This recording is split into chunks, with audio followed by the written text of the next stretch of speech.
Assalamualaikum warahmatullahi wabarakatuh. Selamat pagi sobat tambangku.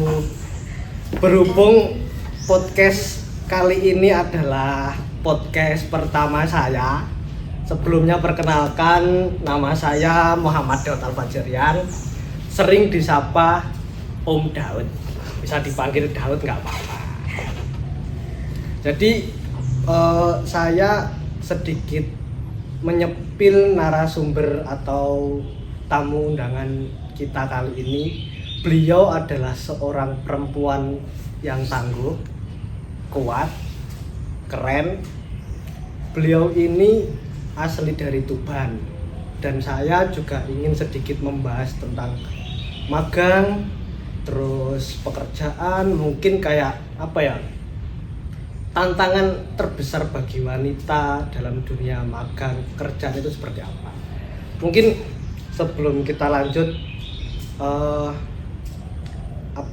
kita doakan buat saudara-saudara kita yang sedang bekerja di Surabaya. Soalnya kan sekarang Surabaya lagi diguyur musim hujan badai. Jadi semoga yang kerja mencari nafkah diberi kesehatan, keselamatan, kekuatan, dan semoga dijauhkan dari mara bahaya yang tidak diinginkan.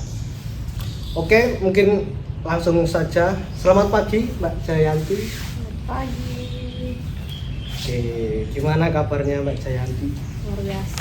Terima kasih ya Ya. diundang di podcast Hima ini.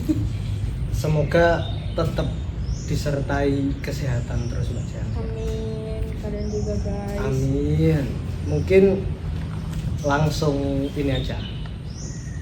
Saya ini pribadi dari saya sendiri, Mbak. Jenengan ini kan perempuan ya? Yes. Perempuan. Terus saya pengen tahu, soalnya kan biasanya dari POV pria itu bekerja di dunia tambang itu mungkin juga tes mental, tes fisik, apapun itulah. Tapi kan biasanya kalau kodratnya pria itu harus dituntut kuat. Nah, sedangkan wanita kan biasanya cenderung lebih gimana ya, pembawa perasaannya itu jauh lebih dalam lah. Yeah. Mungkin pertama yang saya mau tanyakan itu gimana pengalaman Mbak JJ ini di dunia pertambangan, khususnya kan di bidang apa namanya, asisten surveyor ya. Nah, mungkin saya pengen tahu itu sih Pak. Oke, kan tantangan ya. Semua menurut aku semua pekerjaan itu pasti memiliki tantangan masing-masing kan. Pasti. Apalagi untuk perempuan yang kadang mentalnya nggak sekuat itu kan. Kayak kita mikirnya pakai perasaan terus. Nah, tapi gimana lagi, kita kan seorang yang, semua orang pasti memiliki cita-cita lah. Pengen jadi apa. Nah, untuk menggapai itu kan kita harus usaha, kita harus mengesampingkan perasaan itu dulu, kita fokus sama mimpi kita aja dulu. Lagi kalau untuk saat ini aku sebagai seorang asisten survei, sering dengar kata orang-orang kalau seorang surveyor itu jarang yang perempuan. Nah, itu kita seringnya ke lapangan kan untuk melakukan pengukuran kayak gitu-gitu. Nah, itu pasti kita sering ketemu operator, driver yang notabene semua laki-laki. Pasti kita sering yang pasti digoda-godain lah. Nah, terus gimana untuk menyikapi itu semua? Kayak kita orang yang baru bekerja, aku kan masih baru sebagai anak baru lah di kantor aku. Kayak ya, kita kalau mau judes nggak bisa, karena kalau kita judes pasti pandangan mereka ke kita kan pasti hal yang kayak apa ya, makin mempersulit pekerjaan kita lah kalau kita judes. Jadi kayak orang-orang godain kita ya apa sih ya, kita pasti kayak iya Pak, kayak gitu-gitu aja sih. Sebiasa mungkin ya, kayak sama teman-teman biasa. Kayak iya kayak gitu. Oh iya Pak, kayak gitu pasti kayak Mbak gini diajak gini kayak oh iya Pak, iyain aja. Apa salahnya ngiyain, kan belum tentu kita juga ada waktu kan. Ya. Jadi kayak ya udahlah, kayak berlarut aja. Nanti itu orang-orang yang awalnya aku risih, celotehan orang kayak gitu, awalnya pasti risih, Tapi lambat laun kayak udah saat ini aku udah ada sekitar 5 bulanan kayak mendengarkan hal-hal itu udah jarang sih, karena mereka pasti bosen dengan kayak kita. Ada masanya mereka juga males sama kita kayak gitu. Kebiasaan.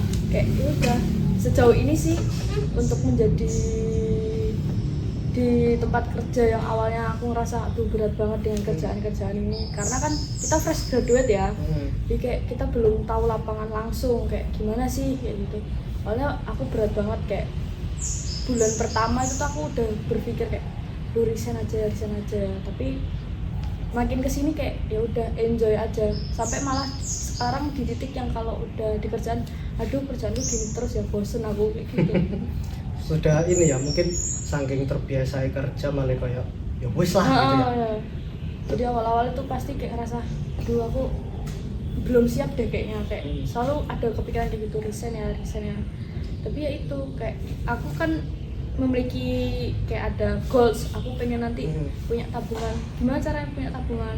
Aku harus kerja biar bisa nabung. Nah, karena mimpi-mimpi kecil itu kita jadinya kayak lebih apa ya, kuat aja, kayak oh apa-apa demi itu demi hal-hal kecil itu yang buat kita kuat guys. Jadi Terkadang hal kecil di luar nalar atau di luar kepala kita itu yang menjadi support system kita sendiri. iya, itu hal-hal kecil itu kayak kadang bagi orang-orang sepele, tapi bagi sebagian orang itu berbeda.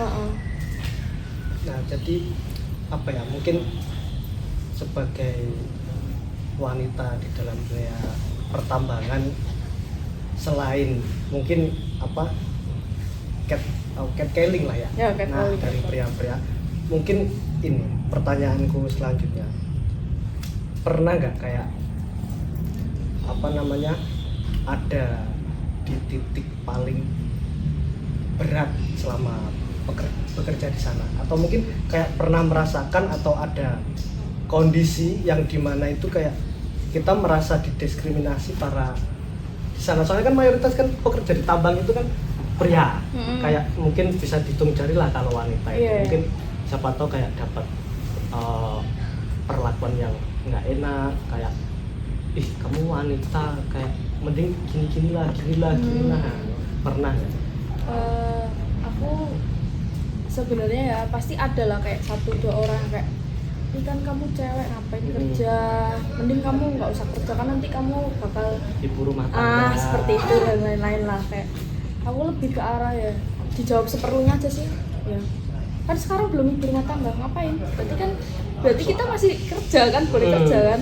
Even kalaupun kita udah menjadi seorang ibu rumah tangga kelak kan menikah ya, apa salah juga kerja kan untuk membantu perekonomian, nabung kan. Nggak, kita kan memiliki ya mimpi kecil-kecil itu tadi kayak yang harus kita gapai itu. Nah terus kalau aku sih kalau menyikapi kalau ada orang yang kayak gitu kayak ya gitu dijawab ala kadarnya.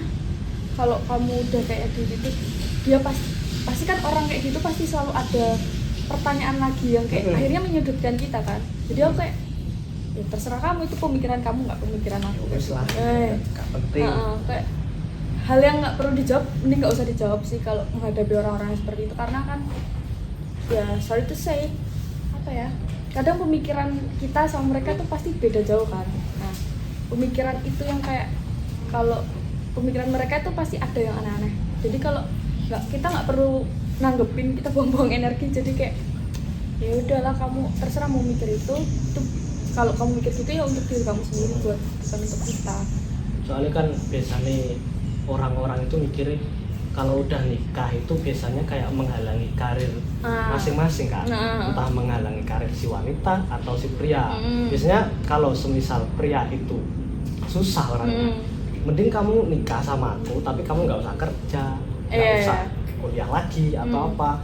Justru kan kalau semisal wanita itu atau cewek itu punya impian sewaktu SMA atau kuliah yang belum tercapai kan, masa gara-gara nikah impianku terhalang.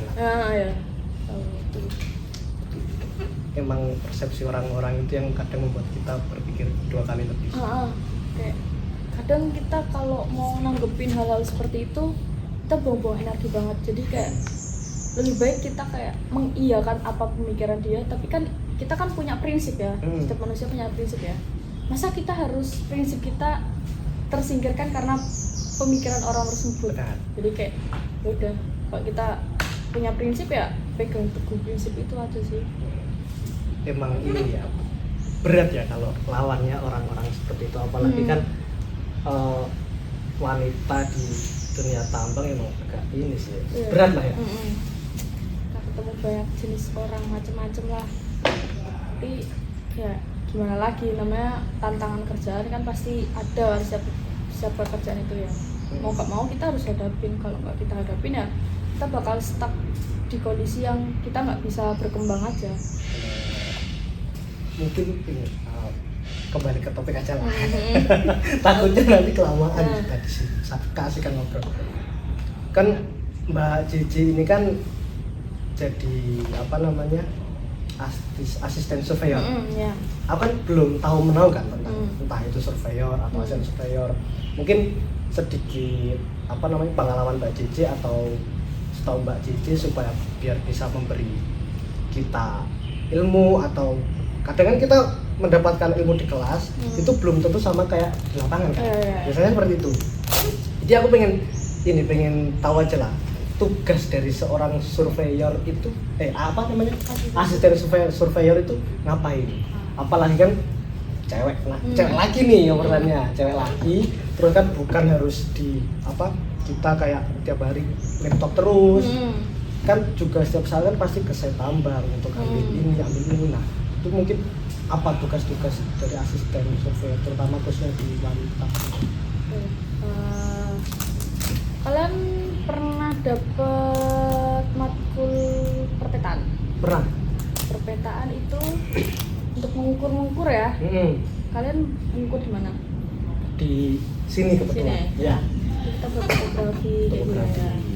Nah, sama halnya perpetaan itu sama dengan kayak sebenarnya basicnya itu dari perpetaan itu menurut aku ya. Di kita itu tuh tugasnya ada dua. Yang pertama itu ada ngitung stok. Jadi kayak di tambang itu kan biasanya kita ada apa ya bahasanya kayak apa sih untuk menyimpan kayak kita habis loading nih, material diambil, kita taruh di Stock file atau stock file kayak gitulah. Nah kan pasti di stock file itu kita harus ngitung berapa material yang ada di situ, cadangan yang ada di situ yang udah diambil. Nah kita biasanya ngitung stok gitu. Terus untuk yang kedua itu tuh kita ngitung kemajuan tambangnya. Kalian udah pernah adalah matkul apa ya waktu itu, kita ada MPD kalau nggak salah, kita buat kayak kemajuan tambang kayak gitu. Nah setiap bulan kan pasti kita ada progres kan di tambang itu, kita loading berapa banyak. Nah itu kita hitung dari yang kayak seumpama bulan Januari akhir itu masih gimana ya menggambarkannya, ini tuh semua masih material yang asli ya, itu segini. Nanti Februari itu tuh pasti tinggal segini. Nah berarti ini tuh yang di progres selama 1 bulan. Nah ini kita harus mengukur ini kemajuannya gitu.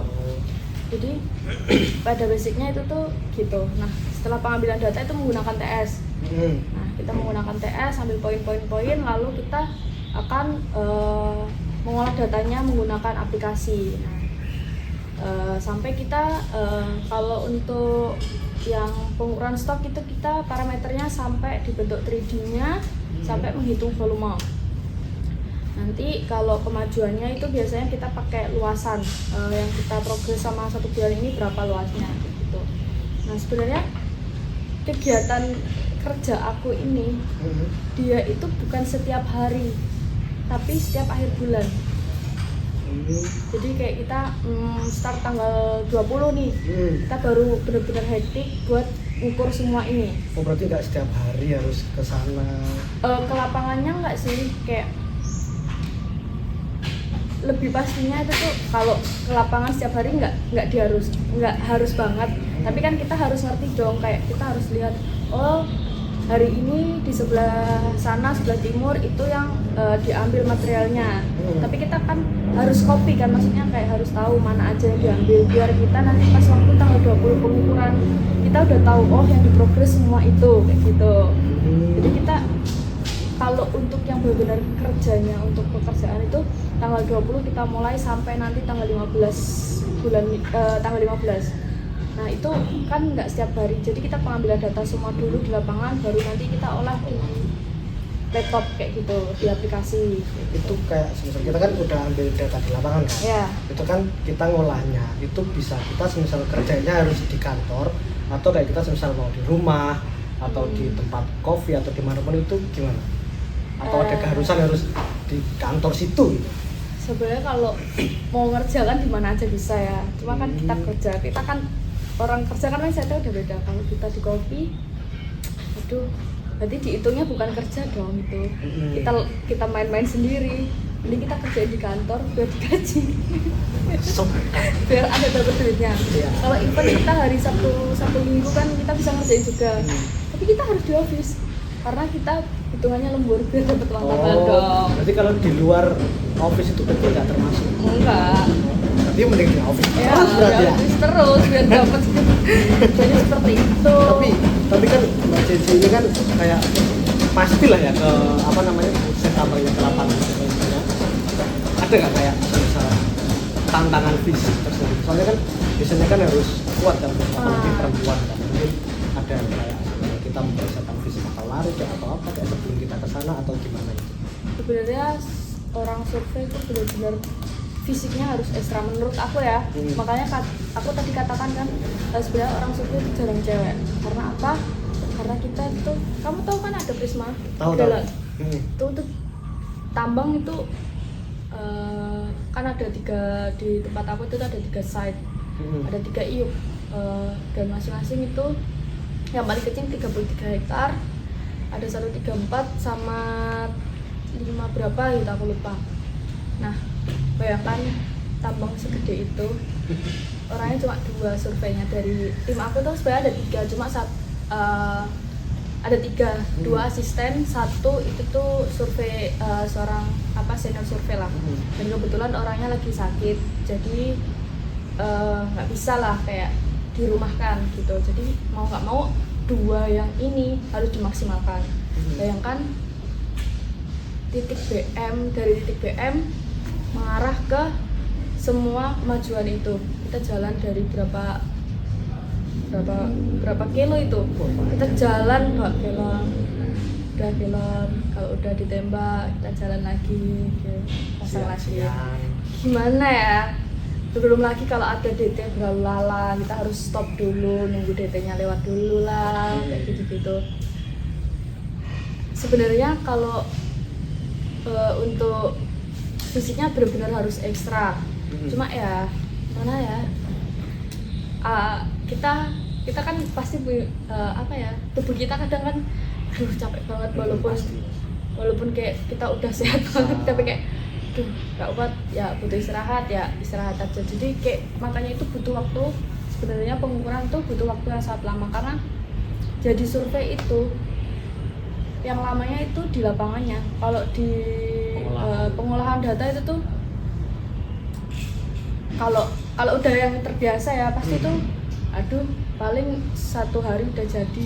Nah gitu-gitu aja. Berarti paling lamanya tuh di lapangan. Di lapangan karena kita harus ambil 1 titik per titik gitu. Tapi ada target per harian nggak kalau misalnya kita lagi survei di lapangan? Nggak ada sih, pokoknya kita ada deadline. Jadi kayak kita harus mengumpulkan berupa file yang isinya itu tuh ya pada umumnya peta-peta pada umumnya kemajuan, peta kemajuannya ada kontur, terus kita ada legenda dan lain-lain. Nah goalsnya itu nanti kita ada berapa luasan hektar yang kita ambil selama 1 bulan ini. Kalau untuk pengukuran stok itu nggak terlalu selama itu sih, sehari cuma kayak sehari harusnya jadi sih dari beberapa tempat itu stockpile itu sehari itu biasanya kayak udah selesai. Nah untuk pengolahan datanya tuh kayak cuma berapa jam aja udah jadi sih. Nah itu goalsnya di volume. Jadi kayak lebih ke arah kemajuan sih yang agak lumayan. Kecuali kalau memang perusahaan itu pakainya drone.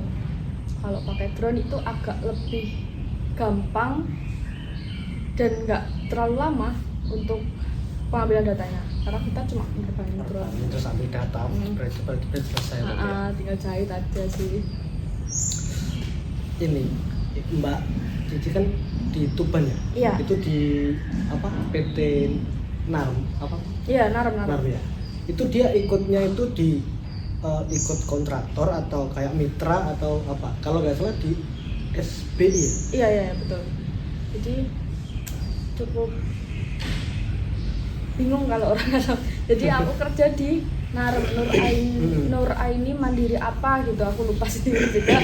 Jadi itu apa ya, perusahaan lokal, dia itu apa ya, kayak outsourcing, kayak dia itu ngesup untuk perusahaan, untuk kontraktor-kontraktor yang ada di dalam SBI situ. Jadi di SBI itu untuk tambangnya Kuari itu tuh SBI memilih PT UTSG untuk sebagai kontraktornya.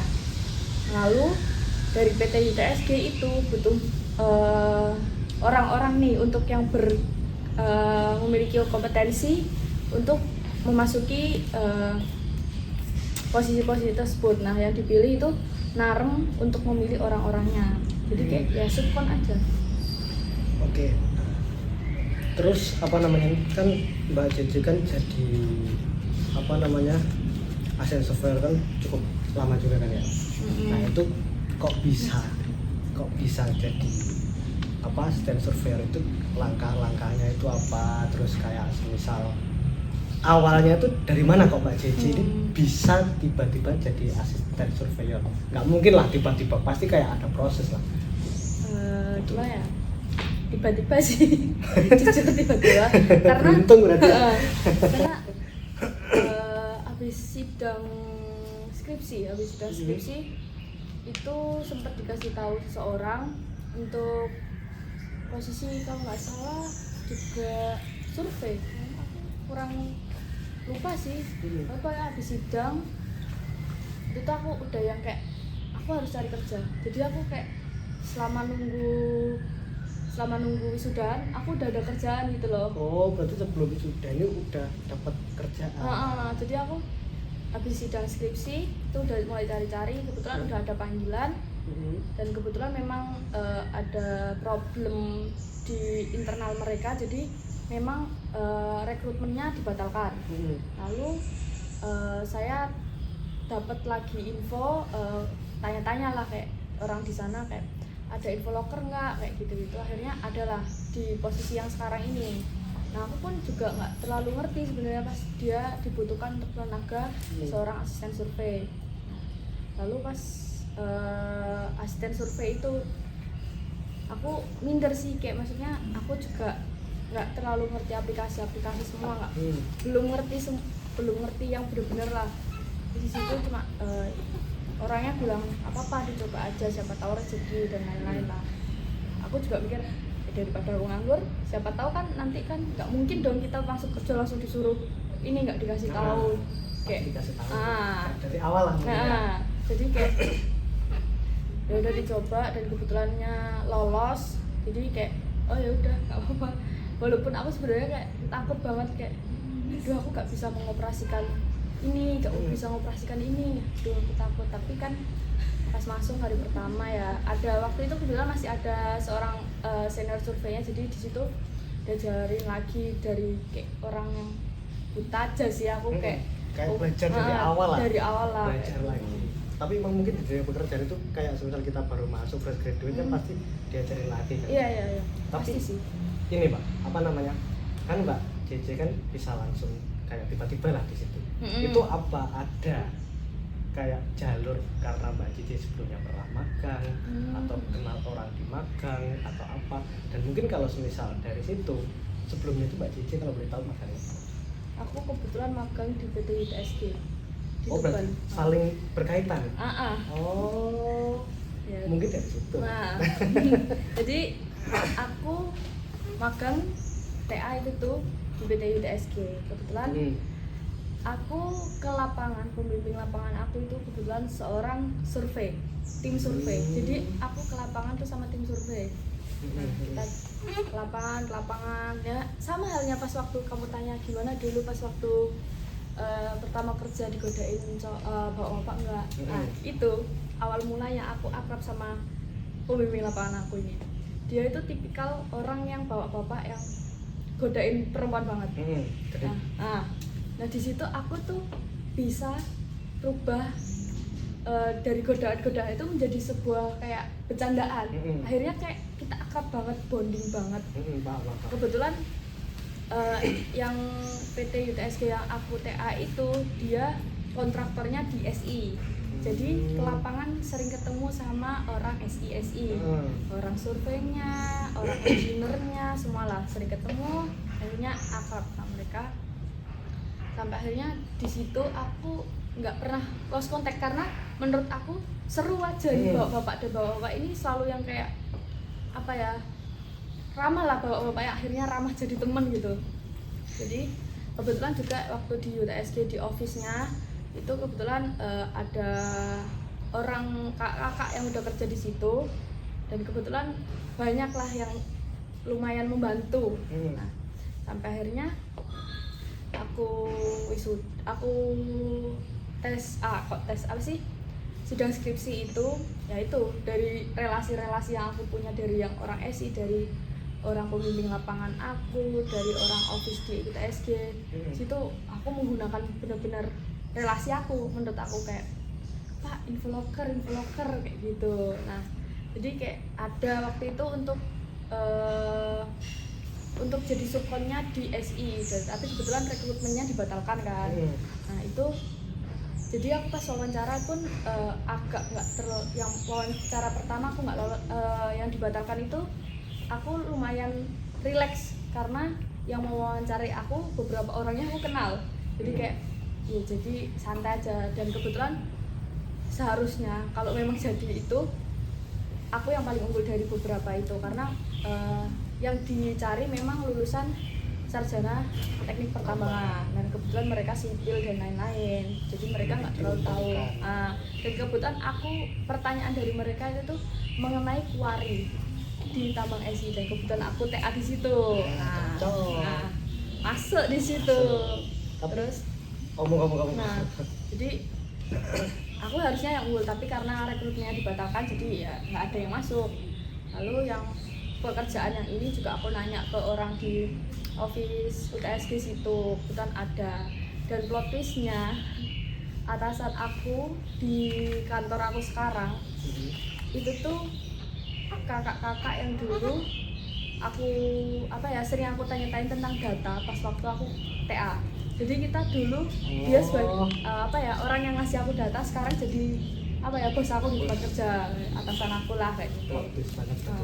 Jadi kayak waktu kerja tuh ya makanya ada beberapa yang menahan aku, kayak bukan menahan sih ya, dari diri aku sendiri. Aku kayak mikir kan aku awal kerja tuh pengen desain, cuma aku kayak mikir tapi aku udah akrab sama mereka, nanti tempat kerja yang baru ada nggak ya orang yang kayak gini kayak gitu kan udah akrab kayak gitu sih ya. Jadi itu hal-hal kecil yang menahan aku kayak paham. Jadi memang dari awal udah kenal terus kerja ternyata ketemu orang-orang itu lagi. Ya jadi, betul. Kayak keberuntungan diri sendiri kan. Jadi kita lingkupnya kayak aku waktu TA dulu, pas waktu TA kan main kayak ikut ke lapangan sambil main kayak ambil data itu kan udah ada kayak chemistry kan sama mereka, sering ngobrol bercanda. Jadi di tempat kerja kayak ketemunya mereka lagi, jadi kayak itu yang membuat seru. Seru. Tapi kan Mbak JJ itu TA dapat di sana, itu dapat info TA di sana ini dari mana? Apa magang ini dari mana? Kebetulan aku bukan orang yang punya relasi di dunia tambang sebenarnya. Cuma kebetulan di tempat aku tuh tetangga aku, teman-teman orang tua aku tuh orang yang kebetulan sangat baik. Jadi ada salah satu dokter di situ bilang, kamu butuh tempat magang nggak kayak gitu. Aku punya kenalan di SBI, awalnya di SBI. Ternyata di SPI itu menggunakan sistem, kalau perusahaan BUMN kan menggunakan sistem kayak pendaftaran kayak gitu kan. Nah kebetulan udah tutup, jadi nggak bisa lah masuk SPI. Terus bapak itu dengan inisiatifnya sendiri, dia kayak berusaha cari tempat lain kayak gitu. Dan akhirnya ketemulah sama temen dia kan seorang dokter, punya teman seorang bidan. Nah seorang bidan ini suaminya kerja di PT ITSG. Jadi dari situ aku dititipin ke beliau, namanya Pak Agus. Pokoknya Sehat Pak Agus. sehat loh. Nah Pak Agus itu terus akhirnya dimasukin ke PT ITSG itu, dan alhamdulillahnya keterima. Dan kebetulan ya itu gara-gara bapak-bapak itu, sebenarnya aku nggak ada relasi sama sekali di dunia kayak tambang kayak gitu ada kayak rencananya malah aku mau ikut temen-temen aku kayak kau kemana, kalau bisa nampung aku ayo aku boleh kayak gitu. Tapi kebetulannya karena dokter itu dan Pak Agus, aku akhirnya bisa masuk ke TSG. Dan kebetulannya waktu itu di sana bisa membantu banget sih aku waktu di sana itu tuh, ngajak beberapa teman juga, sampai sekarang masih bisa bantuin beberapa adik-adik aku buat TA di sana sih. Memang kadang rencana kita itu tidak bisa berjalan dengan takdir Tuhan. Betul, ya kan? betul. Tidak disangka-sangka. Mungkin kembali yang tadi ya, kan kata Mbak Cici kan tidak terlalu banyak dapat relasi kan. Kalau semisal ada kayak entah mahasiswi atau mahasiswa, dia itu cenderung lebih introvert, gak terlalu kenal orang, dia gak suka berbaur, mungkin ke kampus, ke kantin pulang, dijak ngopi di benih nggak mau. Himpunan enggak. Gimana dong? Itu ada gak kayak solusi atau apa ya, biar dia ini kayak bisa berbaur kembali dengan orang? Gimana ya, bingung juga aku Ya, kalau juga orang. memang karakter dia seperti itu atau memang dia nggak mau kumpul karena dikucilkan. Kayaknya lebih ke karakter juga sih. Kalau di karakter nggak bisa sih, karena kalau udah karakter mau digimanain pun itu udah bawaan dia. Kayak mau kita kayak ayo gini pasti dia kayak enggak, aku lebih sayang kosku. Aku lebih sayang kosku kayak. Jadi kalau menurut aku nggak ada solusi sih kalau memang itu karakter ya. Tapi kalau kecuali itu bukan karakter dia. Nah, kalau dikucilkan kayak gitu itu mungkin kita masih bisa help lah, kayak kita berusaha untuk membangun hubungan baik lagi dengan dia, kayak ayo main lah kayak gitu-gitu. Mungkin bisa sih kalau dia kayak gitu. Karena menurut aku nggak tahu ya, aku menilai dia apa. Aku sebenarnya kalau dikatakan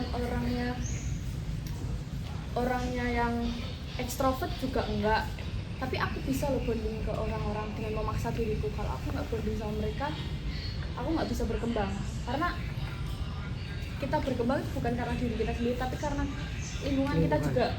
Kalau lingkungan kita sangat positive vibe, jadi kita kayak akhirnya ke bawah juga kan. Jadi kayak kita harusnya, kita apalagi seorang mahasiswa kan ya, kita pasti mikirnya kayak kalau aku gini terus stuck sih, harusnya memiliki pemikiran itu. Tapi kita nggak tahu juga sih, karena mereka kan juga memiliki karakter masing-masing itu. Kalau karakternya memang seorang yang introvert, nggak mau yang lain-lain kan, jadinya kita nggak tahu ya. Itu udah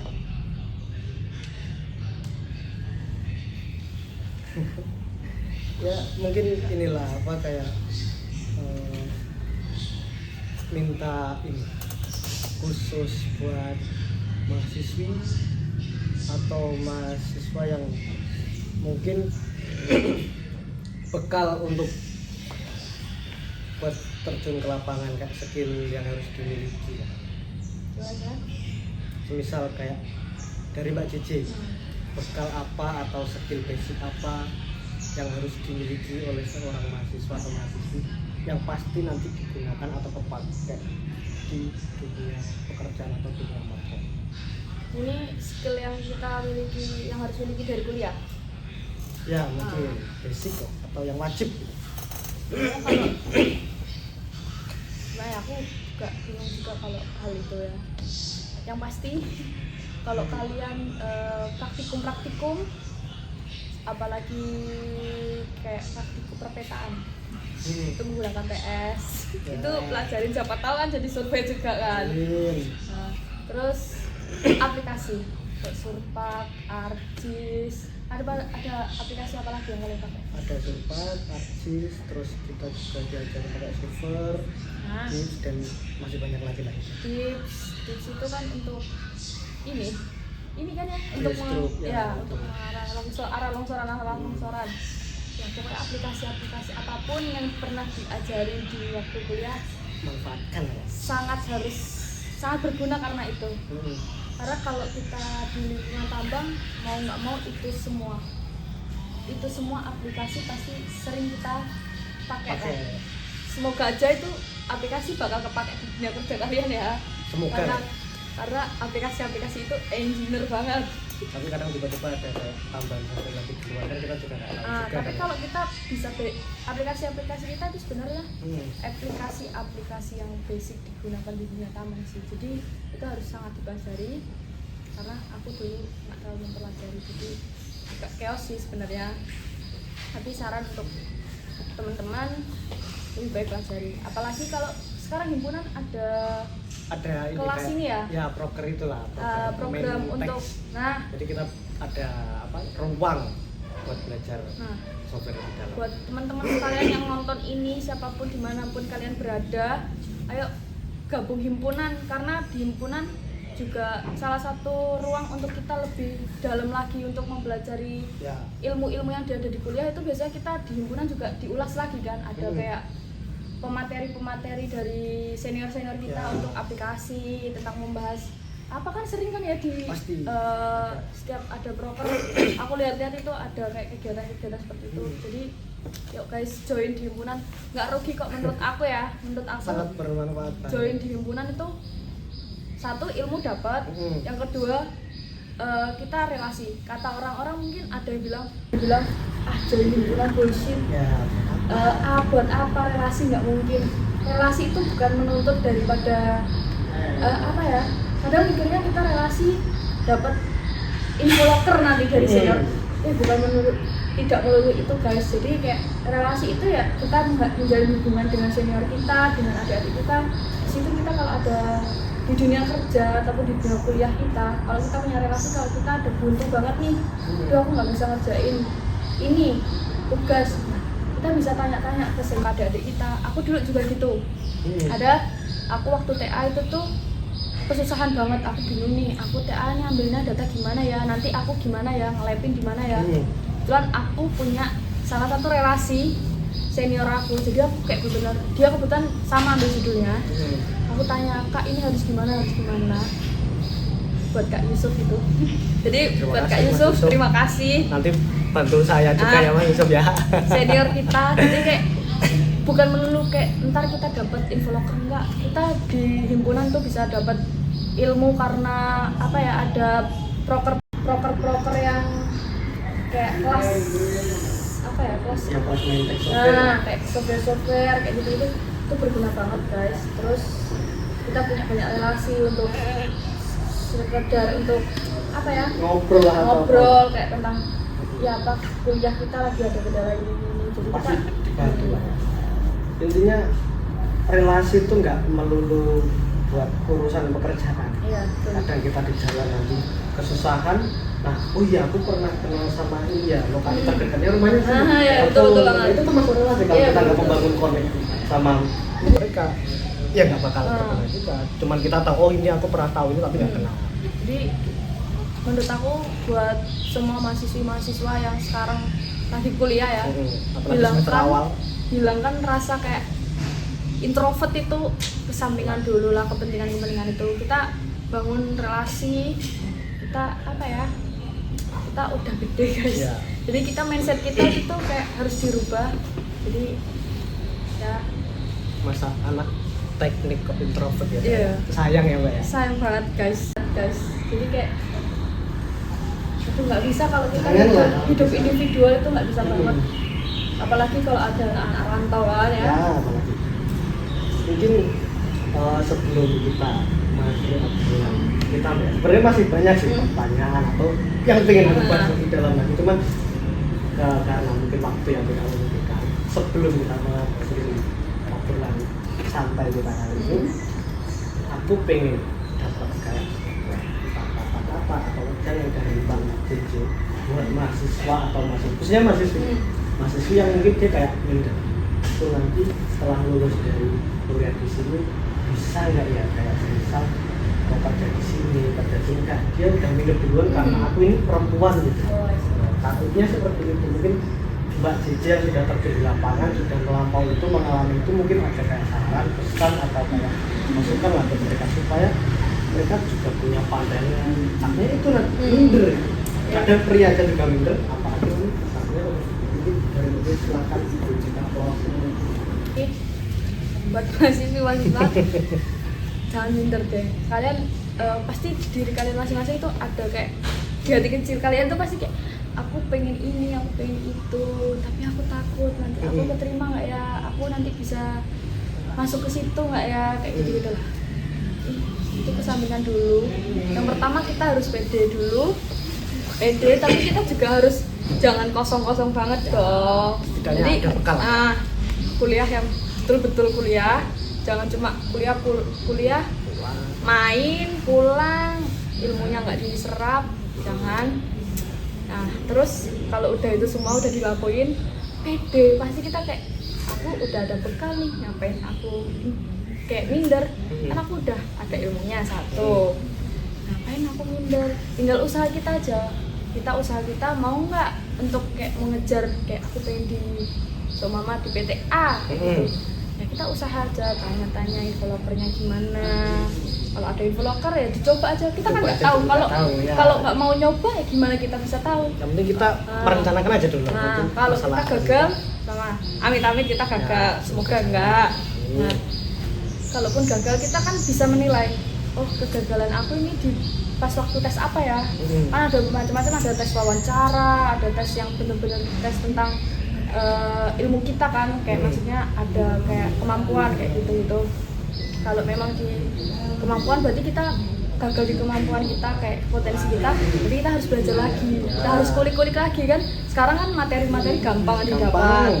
Kalau kita gugur di wawancara berarti cara komunikasi kita diperbaiki, cara olah kata kita. Tapi di wawancara pasti juga tentang ilmu-ilmu juga sih, maksudnya kayak tentang pengetahuan kita tentang dunia tambang gimana, ya itu perlu dipelajarin lagi kayak gitu. Jadi kuliah itu penting juga sih, kayak maksudnya materi-materi yang pernah kita dapat itu memang dasar basic banget, tapi ya kalau untuk masuk ke suatu tempat kerja pasti yang ditanya basic-basic dulu dong, nggak mungkin langsung PTA itu di sana apa yang udah mendalam, itu nggak mungkin. Jadi kita ya ilmu yang ada di kuliah itu benar-benar harus kita serap sih.